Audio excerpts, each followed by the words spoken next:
my name is Riddhi, and in today's video I'm going to review the 5th book in the Percy Jackson series. So this is the last book in the Percy Jackson series, and it's obviously not the grandfather of the entire Percy Jackson, of the entire Riordan verse, because we have like two entire book series with 5 books each after it. Each one of those books are like 500 pages, and if not 500, 600 pages each. If you have completed reading this book and you want to read something else in the Riordan verse and you don't know about the Heroes of Olympus series, there is an entire book series after this one and an entire book series after that one.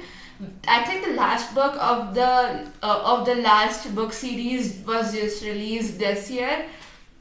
So yeah, now I think it's now that we're completely done with the entire Percy Jackson thing. So I don't think Percy would be appearing in any of Rick Riordan's other books, but maybe he decides to write another grand adventure book. Who knows?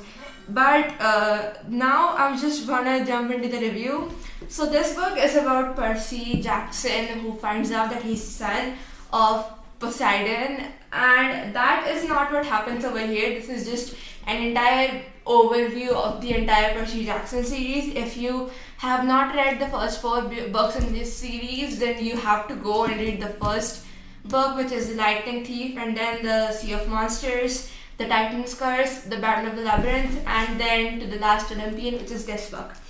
So yeah, that is a lot of books, but hey, this is a really good story and it's definitely worth the read. The last time I read this book before my reread was, I think it was 2 years ago, back when I was in 6th grade, and now I'm in 8th grade. So yeah, it has been a while now. And I actually did make a review of this entire series before when I was in 6th grade, but those videos are just so bad and I just cringe every time I watch those videos. So I just privated each one of them and decided to make new reviews for each of the books.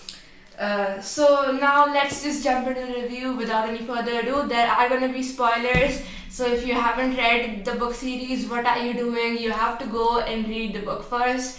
If once you're done reading it, come back to the video and watch my opinions on the book, maybe.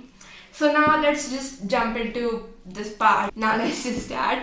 So the first part of this book is just really kind of depressing, and we know that it's going to be dark because it has been building up so much from the past 4 books.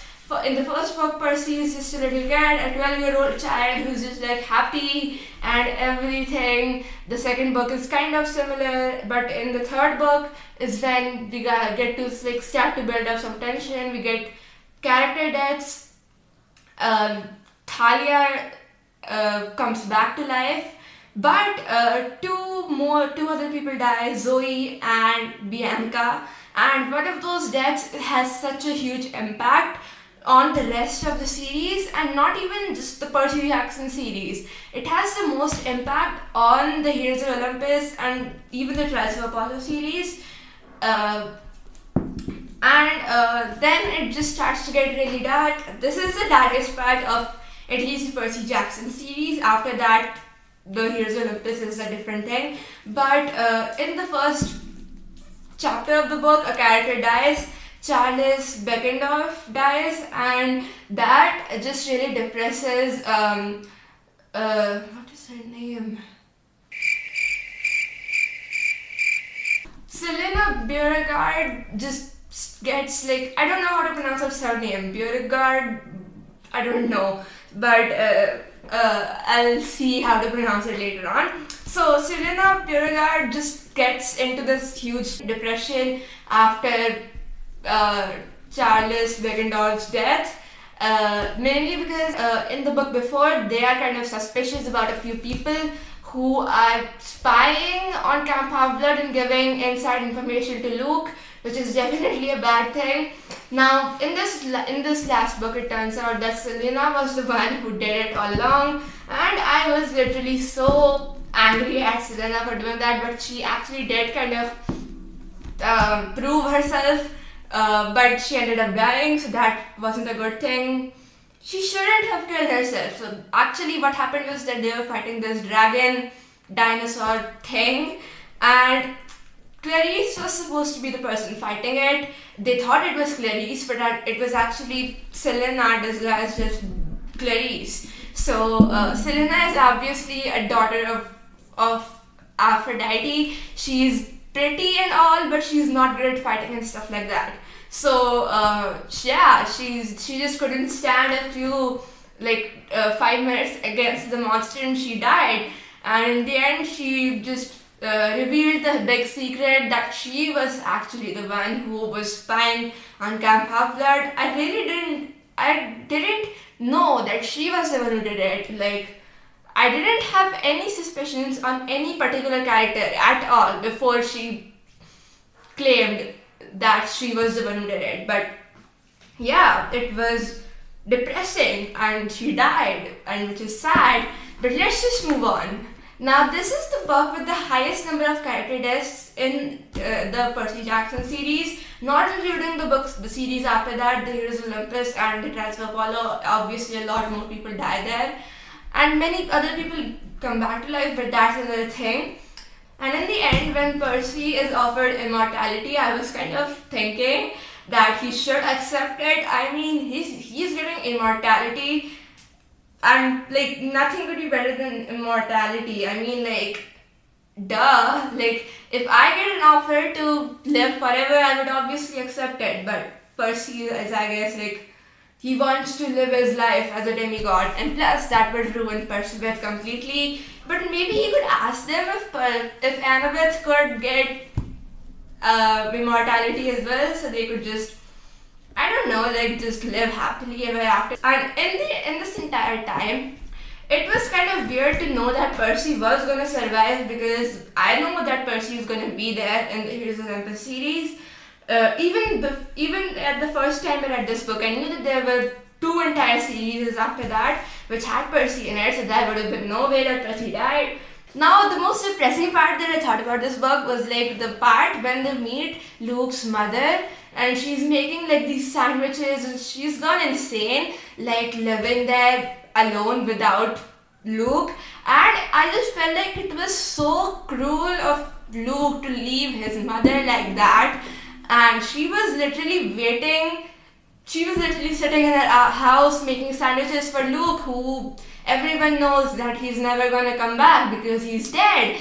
Just thinking about a mother making sandwiches for a son who she thinks he's gonna come back, but he's dead. It's just so depressing, and yeah, it's just really depressing. She keeps making cookies and brownies and sandwiches and whatnot for him, but he just ran away and never came back. And the backstory of his mother, I don't remember her name, but I'll write it over here if you want to see.